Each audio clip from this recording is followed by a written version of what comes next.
Warning. This episode contains adult language and adult humor. Since when have trumpet players ever been considered adults? If you are easily offended by these types of conversations, consider switching to the oboe. Welcome to the Trumpet Gurus Hang Podcast. I'm your host, Jose Johnson. My guest for this episode is Mark Zauss. Mark is an internationally acclaimed soloist who for decades entertained audiences at Walt Disney World's Magic Kingdom. Videos of Mark's performances have amazed and frustrated trumpet players around the globe. His seemingly effortless command of the upper register of the trumpet puts him in elite company. But what sets Mark apart from other trumpet players is not his knowledge of the horn, it's his knowledge of the brain. This episode is guaranteed to blow your mind. So pour yourself a big glass, pull up a chair, and let the hang begin.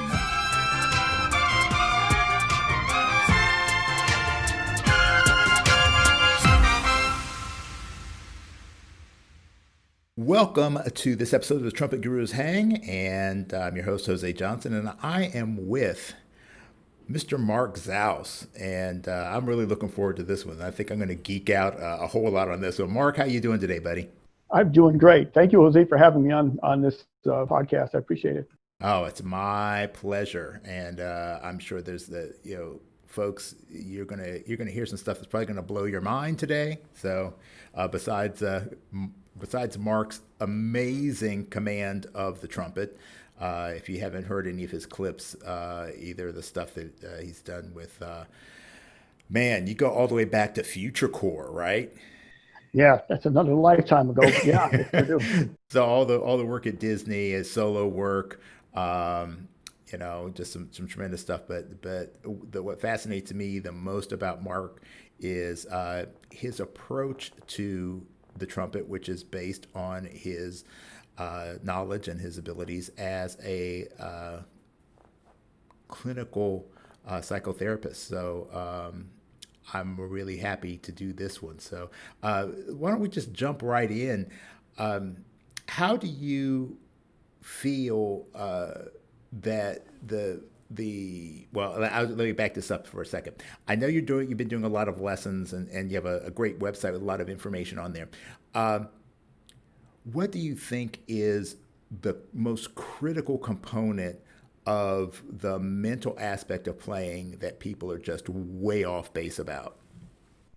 That's a great question. So the aspect I feel is most important this is going to sound a little bit non-psychological, but it's steady air.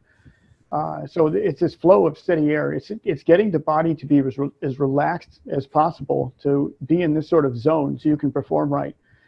So in martial arts, which I don't know as much as you do about this, of course, but it's to be in the most relaxed and peaceful state so you can perform the best, you can react the best,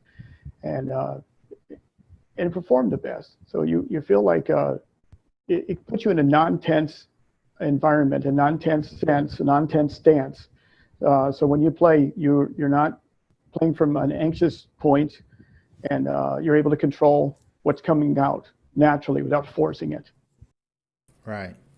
Yeah, I was reading one of your blog posts on your website, and as you were talking about, I guess it's actually your most recent post about some of the anxiety that we're all dealing with. I mean, obviously the COVID situation has brought a lot of underlying tensions and issues and anxieties to the surface, and you're talking about using long tones as a meditative practice.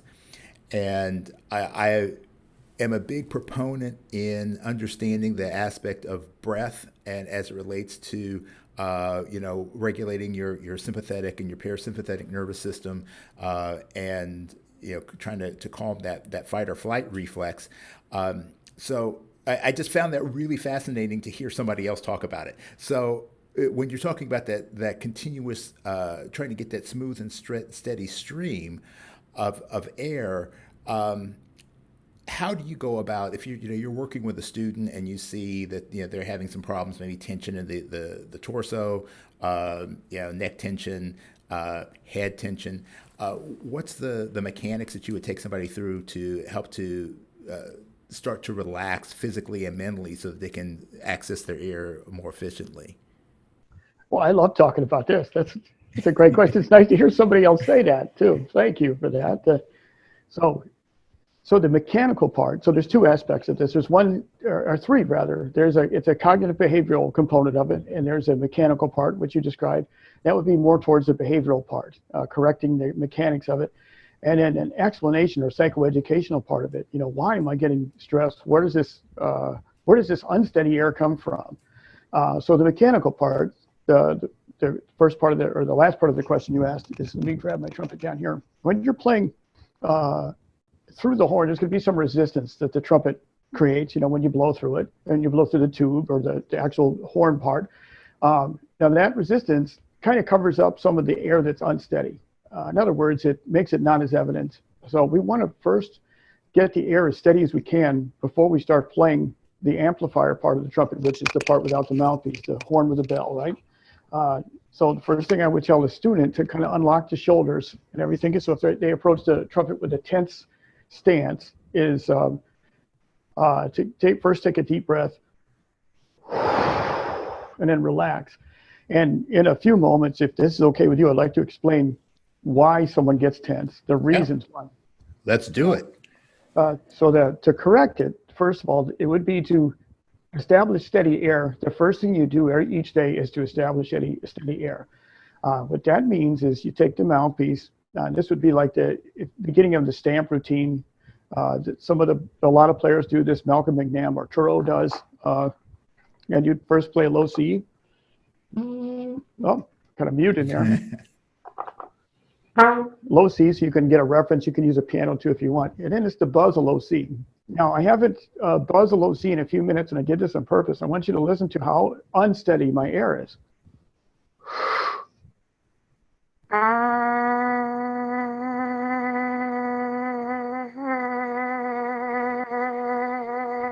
So you hear it kind of quivering and shaking. So that means my body is still tense. Neck is still tense. Throat is still tense, right?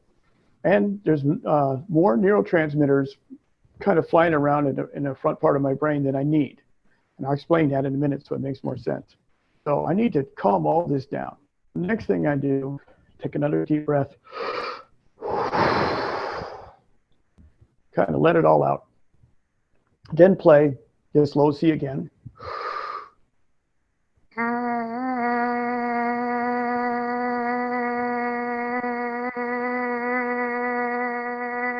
Now the air was about 50% steadier than the first time, right? Now you can also, my speech is slowing down somewhat too, right? I don't know if you can notice that. I can. So take another third breath. You repeat it again.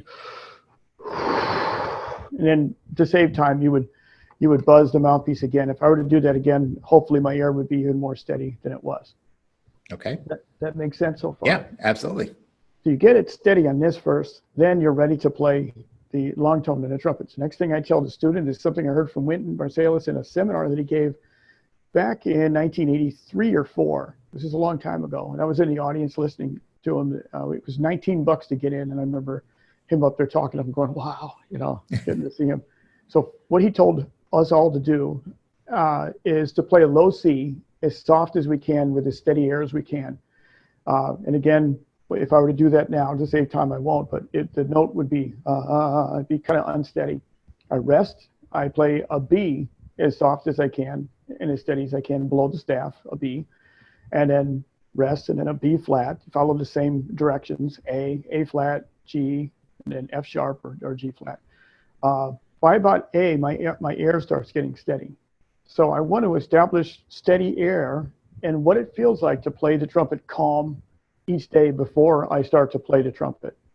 So if I don't do that, my brain, I find, does not automatically know how to play the trumpet relaxed. It just goes in its own tense way like it always did. So I learned if I do the same thing I always did, I'm going to get the same thing I always got. I'm going to get tight. If I don't teach my brain and body how to relax each time, I'm going to get tight. Does this make? Oh, absolutely. I'm with you 100%. Okay, so the next part, while you're watching this interview, if those of you who are watching, take a deep breath and then release the air. And I want you to think about what you think or don't think right after you release the air. So what goes through your head right after you release the air? So it would be like this.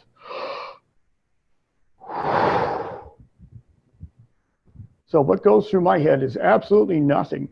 For about 2 seconds, I can't think of anything. It's just a tabula rasa blank. I can't think of a thing.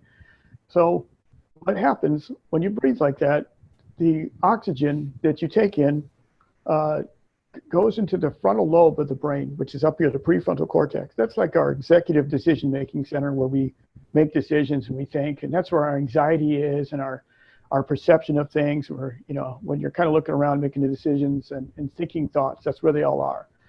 The oxygen dilutes the neurotransmitters. It's like you're squirting your driveway down with a hose, getting leaves off of it. It just makes them go away. They return fairly fast, fairly quickly. Within 4 or 5 seconds, they return back in there.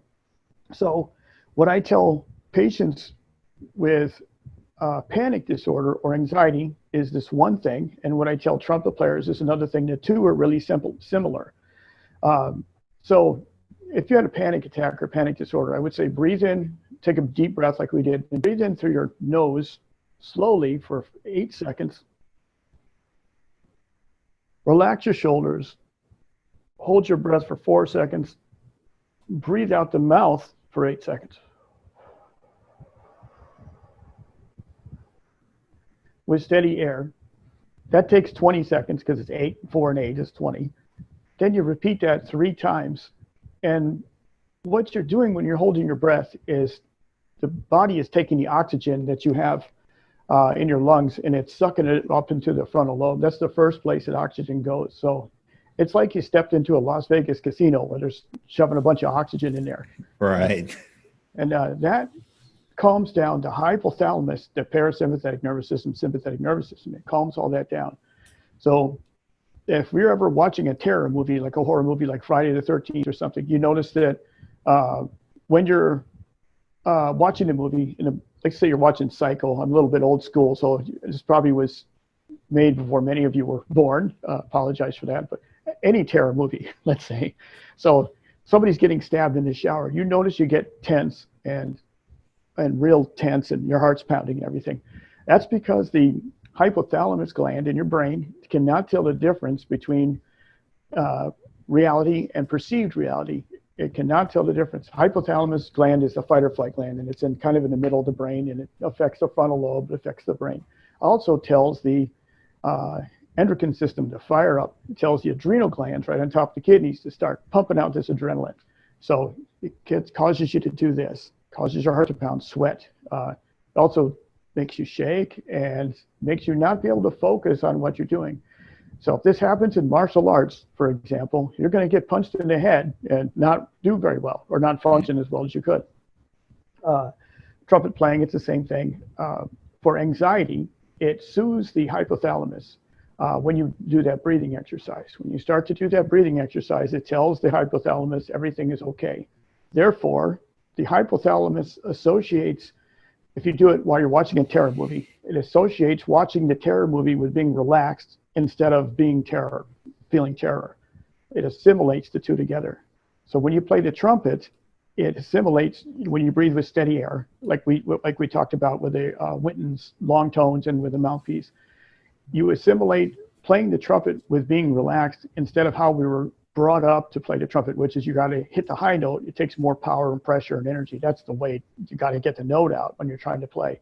So instead of doing this your whole life, which is proper, what you have to do to get the note out, you have to relearn how to play relaxed so that you can be efficient again. And that was a long talk, and I appreciate you listening to that. I was trying to get it out as fast as I could before you to death, but so. Oh no, don't sweat it. Don't sweat it. That was great. It's I think like for me, for example, when I was younger, I had a great deal of stage fright. Now it only occurred when I was solo. I put me in an ensemble, I'm fine. Make me play by myself or, a little spotlight thing, and, I would start to freak out. And that's one of the reasons actually I got really serious about martial arts training later in life, is that was the demon I was trying to slay, and I just couldn't do it in the context of music. I had to find another way of doing it to feel like I was self sufficient, and it's that thing that you become programmed. You have this autonomic reaction to things, where it's like you immediately start thinking like the saying, the ants, the automatic negative talk starts coming up. The negative thoughts come up. You have the fears that come up, and you just automatically. I mean, I know people who have developed stage fright so bad that even when they just open up their case, they start to feel the physiological changes. So I know that some of the work that you do in terms of the workshops and the classes that you teach, you help people with stage fright. What are some of the most common symptoms that you've run across? The symptoms, the causes, and then some of the potential solutions that you can look at if you're dealing with stage fright. I could talk to you all day. This is I love these questions. This is great.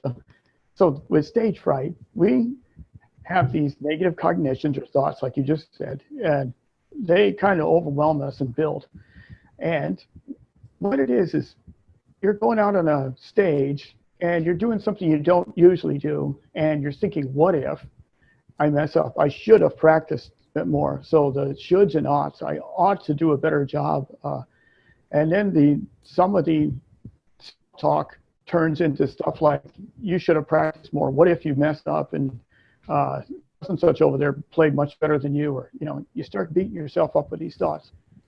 Those thoughts, again, attack the hypothalamus, causes that fight or flight reaction. Adrenaline starts pumping. So to answer another part of your question, which is what are the symptoms, most common symptoms? Well, they would be the same as the terror movie in a way. So it would be increased heart rate, sweating, racing thoughts in the frontal lobe.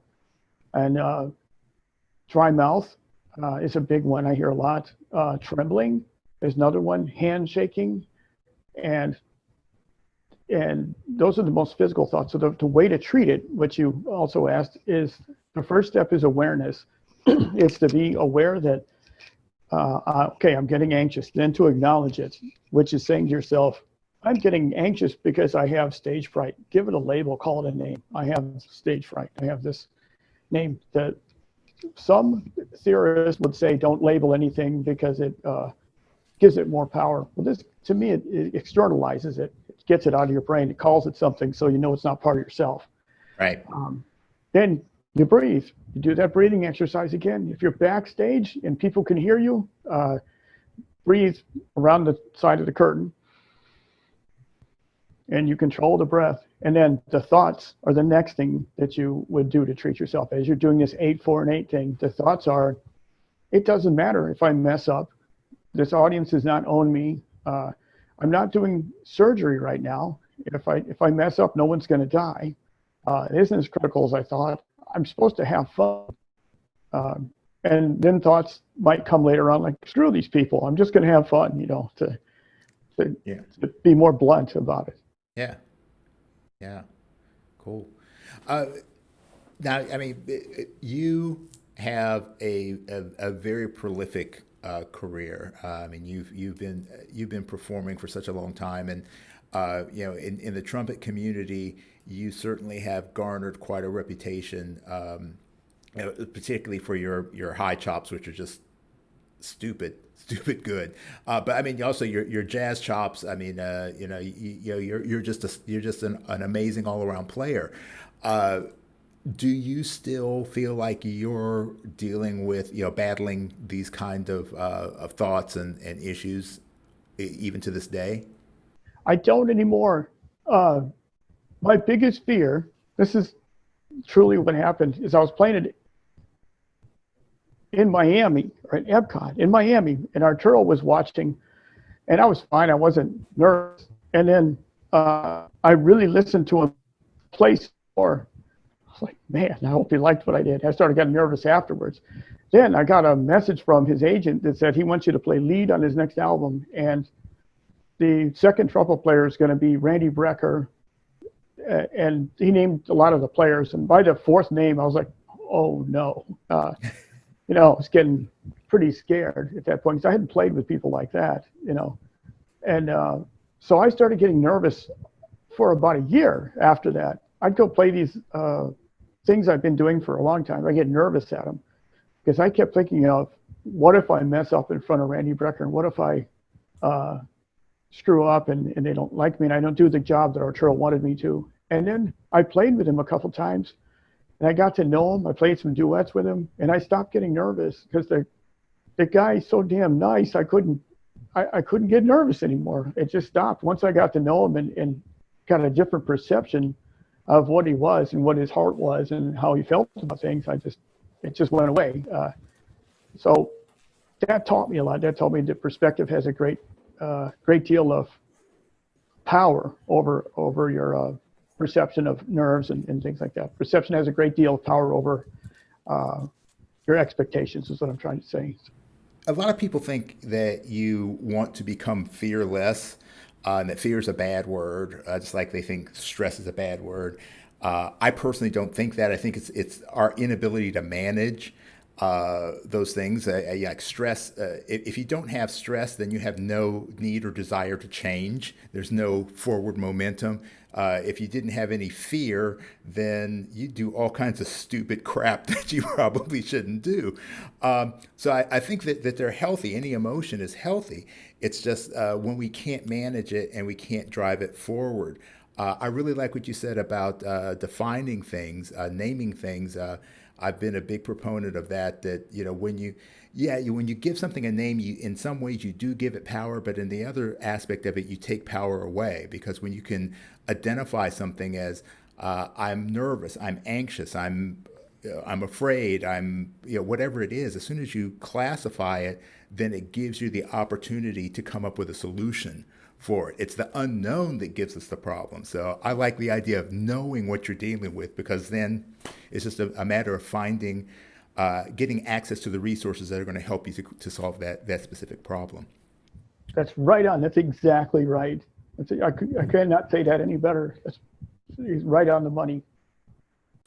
Well, let's talk a little bit about your time at the land of the mouse. So as we talked about before, you were back in the day with Future Core. I know you've done the Magic Kingdom. It's which is the band that you were most recently with? The Main Street Philharmonic, and that was from 2015 to March 12th was my last day. They closed down for the COVID thing, and I'm still not back. Their band is back, but I'm not going to be joining them back there. I started working as a psychotherapist from home, and I love it. And the reward I'm getting is I'm helping people, and it means a lot to me to do that. They're all over the world, and it's just amazing. I do miss playing full time, but it was also kind of hot out there, so I don't miss it in the month of August as much. Yeah, I bet. So, were you with Disney for that entire stretch from Future Core all the way up to just this recent? No, I was not. I was with Disney, and I started subbing out there in '93 in a group called the Hollywood Hitmen, and then some fanfare trumpet things, which were great. And then '94, I was in Future Core, and they were playing these funny looking trumpets, and I didn't know. I'm sorry about my throat. I didn't know what they were, and because it's a bugle, and I'm blowing through it, I can't make a sound. I said, "What's wrong with this thing?" And I still say that. What's wrong with this thing?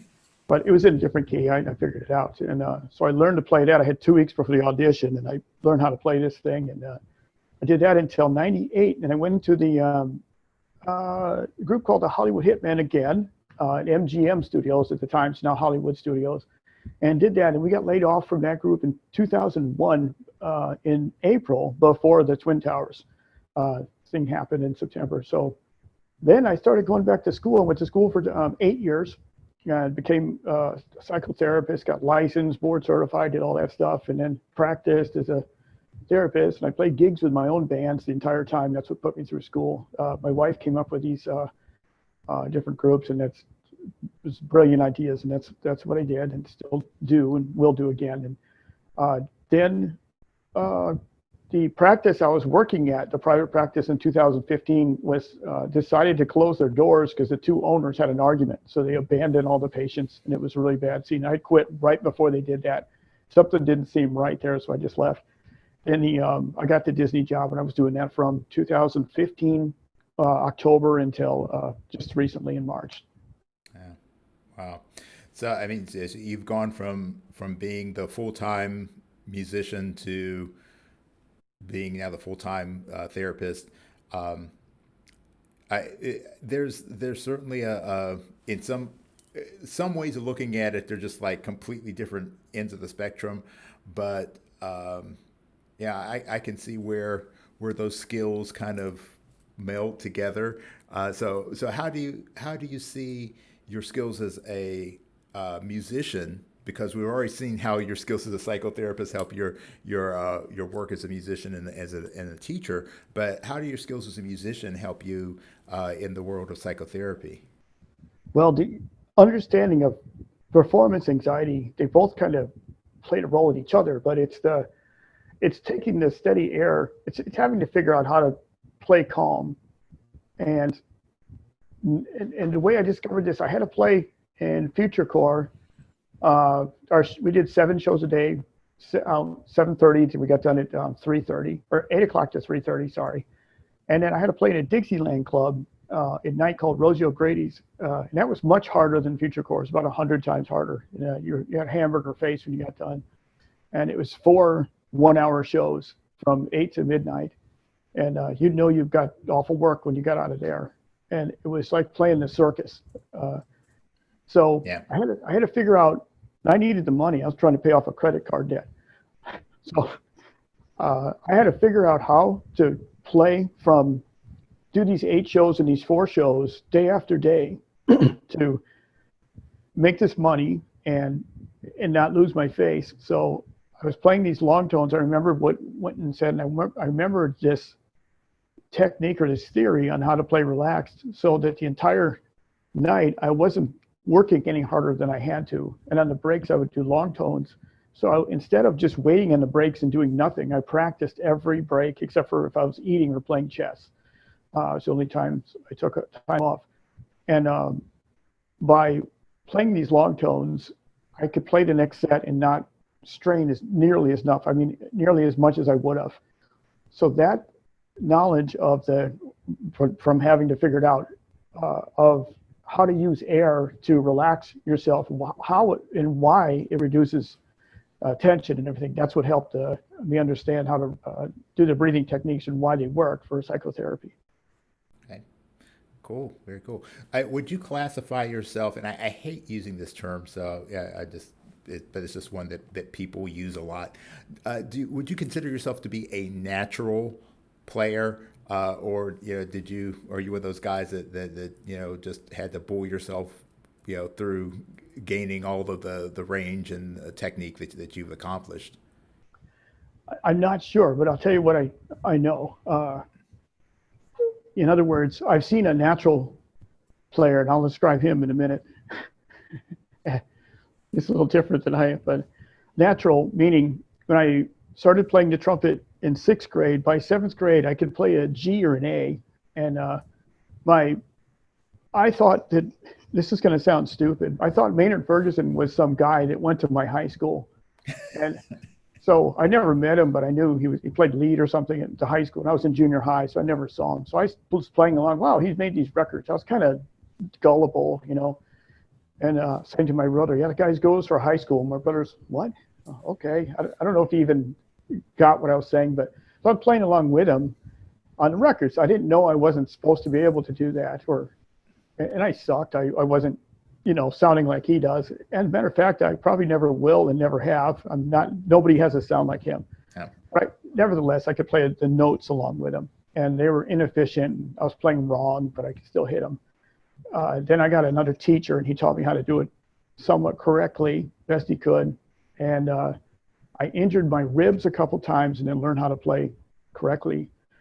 Now the natural, so that in that way I had a good ear. I could listen to things played back, and Now, the natural player, I don't know if it's a savant or what do you want to call it, a genius, would be like Marcus Printup, where I'm sitting in a car with him driving from Jacksonville to Orlando. He takes a Clifford Brown cassette he's never heard before. He was a young man at this time, so he's just getting into this stuff. He'd only been playing trumpet, I think, 2.5 years. So he listens to this. I know this is the first time he heard it. He took the wrapper off and he stuck it in my car CD, my cassette player tape. It was a 79 Coupe de Ville Cadillac, right? I love that car. So he hears it once in the car. He rewinds it, takes out his trumpet and plays it along with Clifford Brown, the entire 64 bar solo, note for note, after hearing it once. So that's a natural. So I don't want to say that's a different league that I've never seen before. So the rest of the trip, he's convincing me not to quit. Well, I'm glad he convinced you not to quit. So, All the way from Gainesville to Orlando. Don't quit. Okay. well, Marcus is he is a one of a kind player. There's no doubt in that. So because you've done so much in terms of music, I mean, obviously, when you're working at an amusement park and you're doing in that kind of gig, you have to be versatile. You're going to have to play a lot of different stuff. And I am familiar with some of the recordings you did with your own band. So some very cool stuff there. What's your favorite? I mean, I know you probably love everything, but I mean, if you just had your choice of what you're going to sit down and play just to be happy, what's your go-to? I know the answer to that. It's playing just New Orleans music and swing and stuff like that, and bebop with my wife. Just us two playing is the most fun thing. And the most fun job I had at Disney was the Hollywood Hitmen at MGM, because of the rhythm section was just on fire. It was smoking, and we would do things in that group that I just never done before, like in Shiny Stockings, like a bassy arrangement. And it's a slow tempo, and there's 4 beats rest. Everybody comes in and hits exactly at the same moment, laying back and everything. So you don't get those experiences all the time. So that was my favorite Disney gig. The reason I also like it, I should say this, we're underneath an overhang and it with a fan on us, so it wasn't as hot. That really takes the wind out of you with that 114-degree heat index, Yeah. Did you ever feel like you were maybe getting burned out on playing, or was there? Is this something that you just this is a natural evolution for you, and because I know that kind of gig schedule can be a lot of pressure. Well, yeah. If every time you do an activity, you put your hand on a burner, right? Your brain's gonna not want to do that activity. That's what playing in the sun was like, So Disney would stick us in direct sunlight. It's so that the audience could sit in the shade, which I get what they're doing, and it's an outdoor theme park. That's how it is, So I'm not blaming anyone for this, but in playing the same thing over and over again, it gets at you for a while. So what helped is I got off work and I did these, or took off work or whatever, and did these other gigs, and that keeps you kind of balanced. So you have to be careful about playing the same thing over and over again. It takes the meaning out of it. Yeah.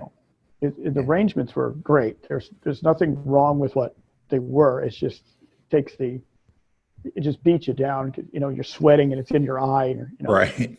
So. Yeah. When I was looking at some of the stuff that you have on your website, which I mean, it's a fantastic site. There's a link to the website in the show notes, but you have a lot of stuff in there about the Caruso Method, and also you do talk a lot about the stamp method. We've talked about that a little bit earlier. How did you come into these techniques? And obviously you feel that they're very important, but what's the level of impact that it made on you and your playing?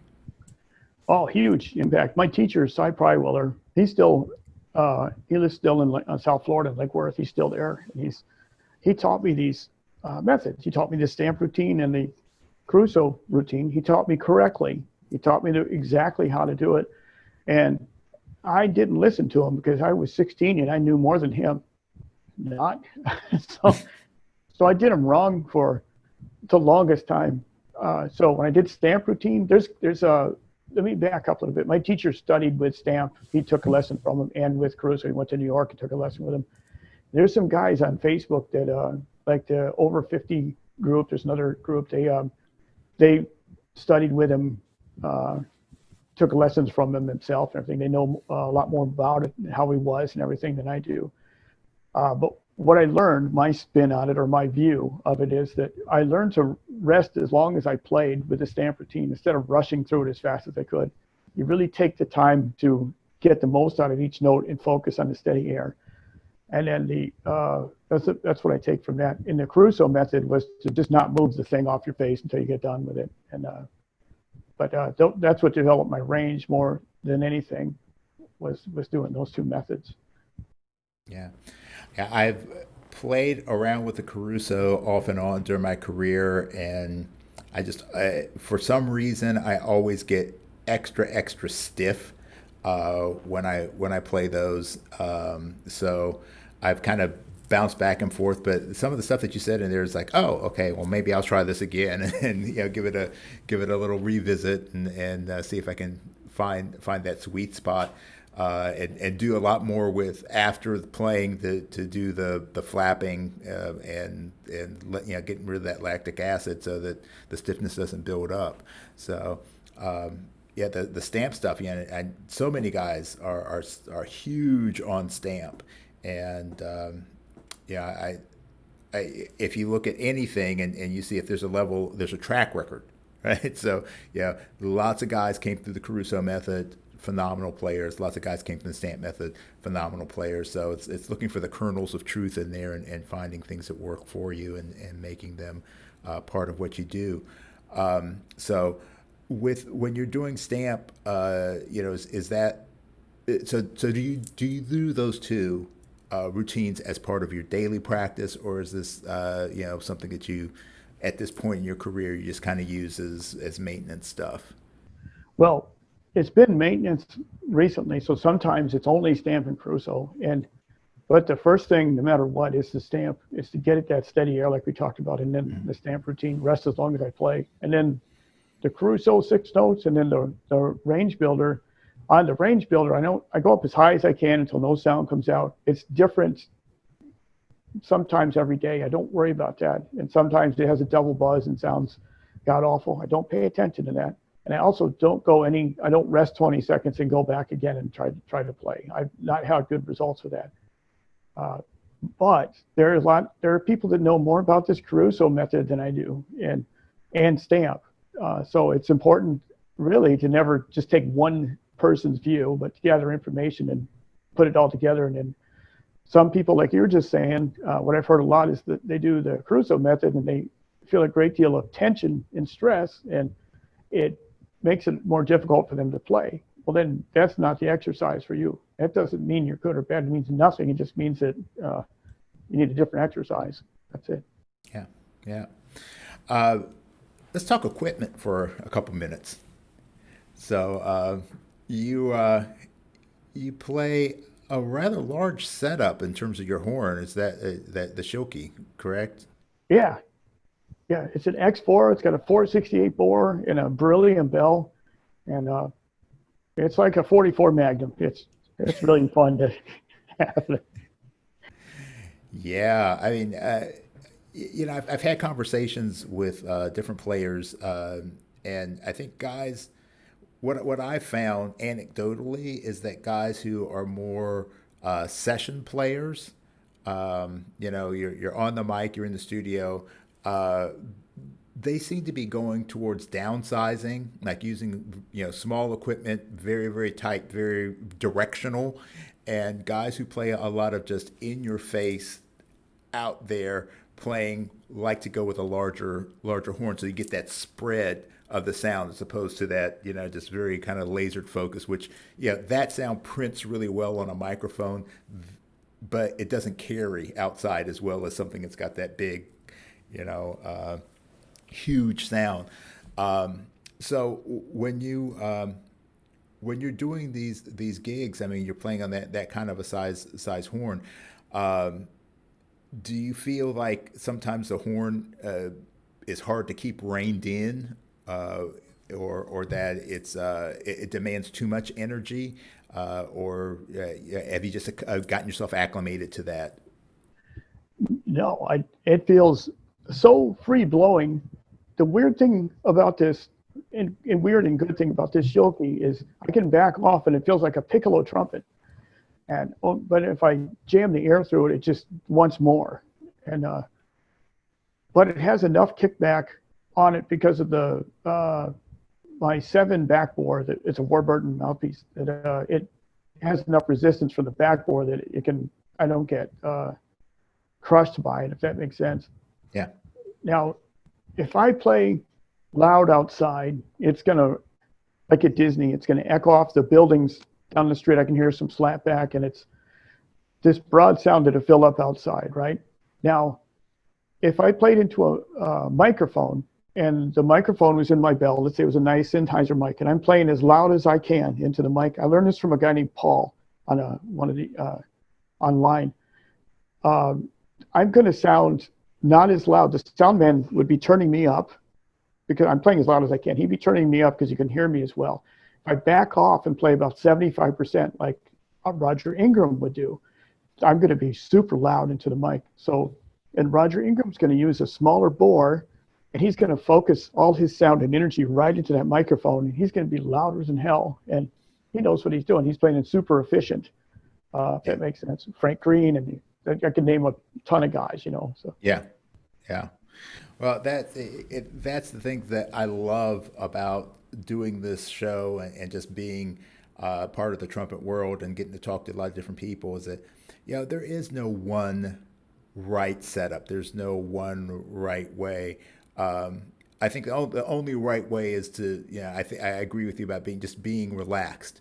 Because that's the only way you're going to get any level of longevity, because tension is going to be your enemy at the end of your career. So, learning to play relaxed and as efficiently as you possibly can with the equipment that works for you, with the exercises that work for you. I think that's great. And the great players all have this kind of open mentality of like, hey, this works for me, but you figure out what works for you, as opposed to what I've experienced with a lot of people, particularly in the education field. They have one way that they learned, and that's the way that everybody needs to do it, because that was like the dogma, the tradition of that they were brought up in.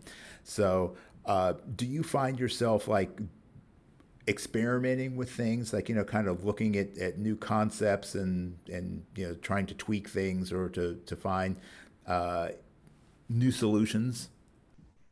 Yes, I sure do.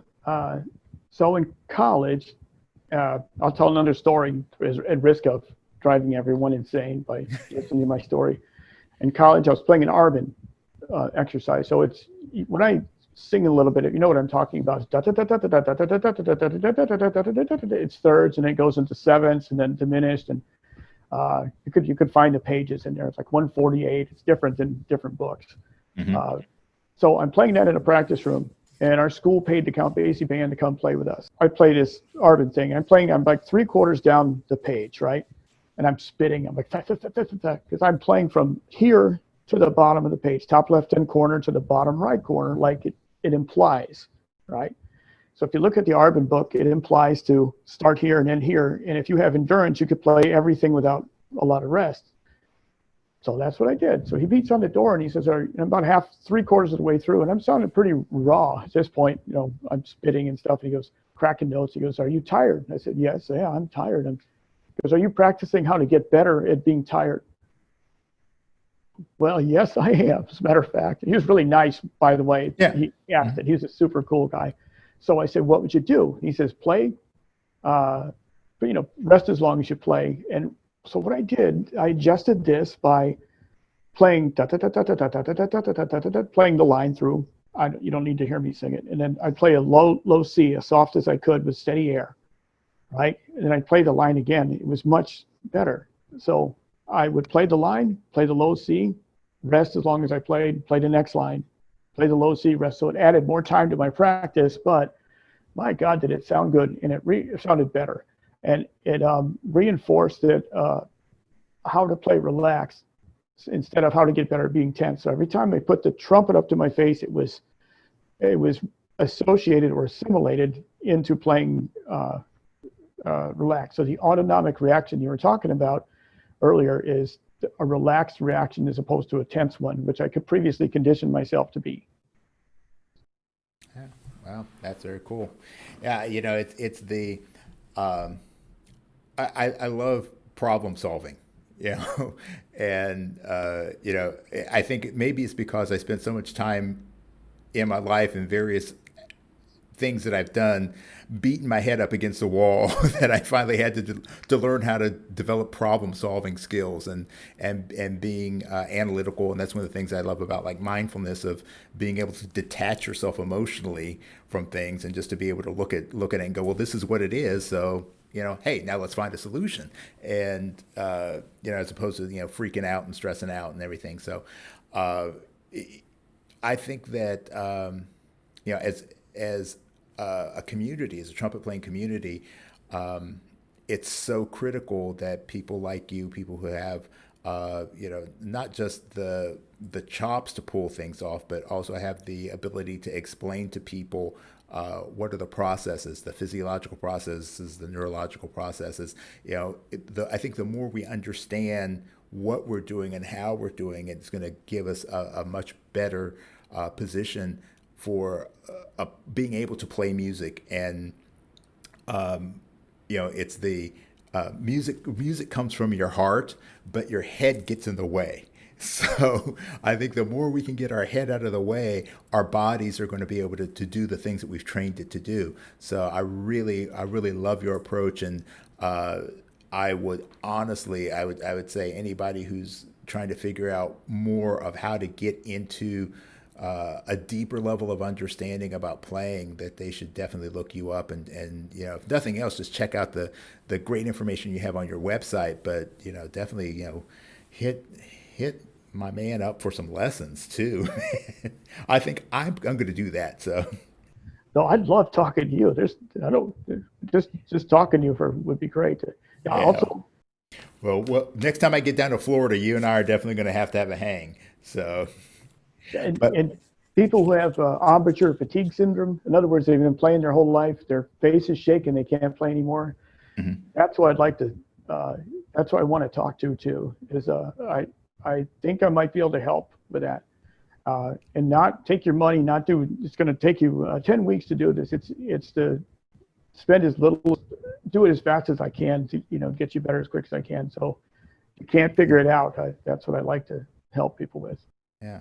So, oh yeah, you have something about that on your website, I believe, talking about the way the cranial nerves and everything are all hooked up, and yeah, that's just the human body and the human mind are amazing things, and it they require a little bit of work. We don't have an owner's manual for them per se, but as we've done more study and start to understand how they work together as a holistic system, and because I think that's part of the problem. People have problems playing, and the first thing is like, well, I got to change mouthpieces, or I got to change horns, or and so we'll start at the end as opposed to let's go back to the most foundation thing, and it's like, how are you approaching your playing? What are you thinking about? What are your what are the fundamentals? And I think that the mental side has been overlooked by too many teachers. They've got great technical studies, they've got the great physical approaches, but it's the mental stuff that I think has just been, there are very few people that are really, really talking about it. So talking about it from that perspective is, I think, one of the things that's going to make a huge difference for a lot of players. Yeah. But here's what we're going to do. We're going to wind up here in a couple minutes, but I do a speed round, my speed studies. Oh, okay. All right. And I'm going to throw a bunch of questions at you, and I just want your quickest answer. They are not all going to be related to music. Matter of fact, most of them are not related to music. So Boy, let's see what you got for me, Mr. Zauss. Okay. Here's the first one. Who's the biggest influence on your life that is not a trumpet player? but not a trumpet player. Whoa, probably my wife, Kathy. Oh, okay. That's a good one. What is your favorite book? Well, it's Dr. Irving Yalom, the group psychotherapy. I don't recommend it if you're not into that. But All right. What's the worst movie you've ever seen? Star Crash. I have never even heard of that, so I'll make sure to never watch it. If you, well, this question I can just toss that card as if you were a trumpet player, what would you want to do? Well, Yeah, there you go. You're doing it. I'd be a doctor, actually. I would Uh, probably do that if I was smart enough, if I could pass a class. okay, what's your favorite drink? Diet A&W root beer. Ooh, diet. I'm not with you on that, but Yeah, right. I remember as a kid growing up having the A&W stands, and getting the fresh from, it's like with beer, when you get it from the tap, it's just so much better. A&W root beer floats. Pff, Yeah, it was better out of the tap. Yeah. yeah. Uh, you could have a dinner party and invite any three living people. Who would they be? Barack Obama, let's see, Arturo Sandoval, and the Dalai Lama. Oh, good dinner. Just make it four and invite me. Uh, you could, same thing, you're going to have a dinner party, but this time you can invite any three people from history. Oh, I'd love to talk to Einstein. I'd absolutely love to talk to Einstein. Probably Lincoln and Washington. No, no. It wouldn't be Washington. It would be Martin Luther King. I'd love to talk to him. Actually, that'd be my first choice. I just not enough coffee. All right. Lacquer plated or raw? Raw. I don't like the lacquer. All right. What's your favorite quote? Quincy Jones, not 1 ounce of your acceptance. Oh, geez. It's a Quincy Jones quote. I've been saying it. I say it all the time, and I can't think of it. Not 1 ounce of my happiness is based on your acceptance of me. Uh, It sounds mean, but it's no, I know where he's coming from. Um, well, I think we touched on this one before, but we'll say, what is your greatest fear? uh, probably not being able to make enough money to get food. Um, you could be granted one superpower. What would it be? To heal. Okay. What aspect of trumpet playing do you feel is the most overrated? High notes. Ah, okay. Now, what aspect of the trumpet playing do you feel is the most underrated? Playing music. Playing musical. Playing actual music. Why would a trumpet player ever want to play music? Right. Right. What's the point? Yeah, high notes, music. It's a war weapon. What do All right. You have the ability to go back in time and give your younger self one piece of advice about music. What would it be? Keep it fresh. Really, keep it fresh. Okay. Um, and while you're back there, you're going to give yourself one piece of advice about life. Um, Go to medical school. I think might be the might be the first one. And what do you want your legacy to be? Just to be known as a kind person. Really, it's not. I don't care about the trumpet or anything like that. It's just to be known as a kind person, somebody who was nice to people. Yeah. Well, I think if everybody kind of had that attitude, we'd be living in a much different world. So, um, yeah, I kind of intentionally, I try to stay away from a lot of the, how do you play so damn high questions all the time, because there's tons of answers on that. But I'm sure that that's a question that you get frequently. How do you do that? But what I want to ask you, kind of as our final question, is what is the one question that you wish more people would ask you? Well, because I know the answer, it would be something I could answer, which would be, how do you play high more relaxed and efficiently? I get asked that, but that's the question I can answer and know the answer to. So it's when I gravitate to them. Because there's so many I don't know the answer to that I would pick that one. You'll pick that one. Okay. All right. So if you want to know how to play high more relaxed and efficiently, that is the question that you're going to ask Mark. And the link to his website is going to be in the show notes. So just go ahead and contact him and set something up, because he's got it going on. That's for sure. So I want to really thank you for your time today. It's been a pleasure, and I feel like we could talk for hours and hours about. I should. Yeah. Thank you. You're brilliant, man. I love the way stuff you figured out and where you're coming from with the martial arts. We got a lot to talk about. Yeah. Oh, absolutely. And I think I'm going to try and schedule a show where it's kind of like a meeting of the minds. So kind of a philosophical approach to trumpet playing. So we'll have to get that going and just kind of have a roundtable discussion about the brain and music. I think that would be a fun one to do. Maybe most people wouldn't be interested in it, but hey, it's my show. That's right. So anyway, thanks again, Mark. And for those of you who've been spending the time with us, I enjoy your company, and I hope that you got something out of this. And remember, it's all in your head. So peace and slide grease. We're out. Hey, thank you so much for hanging with us today. This podcast is all about creating connection through a mutual love for the trumpet life. I hope that you learned a few things about today's guest and had some laughs along the way. Don't forget to give us a review. We love those 5-star ratings.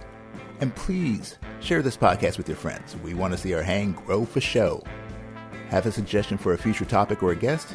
Hit me up at thetrumpetgurus@gmail.com. Our opening theme was written and performed by Lexi Signor, and all other music comes courtesy of The Greatest Funeral Ever.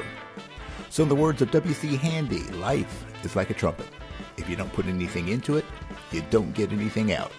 So go out there and let your trumpet sound. And I'll see you at the next hang.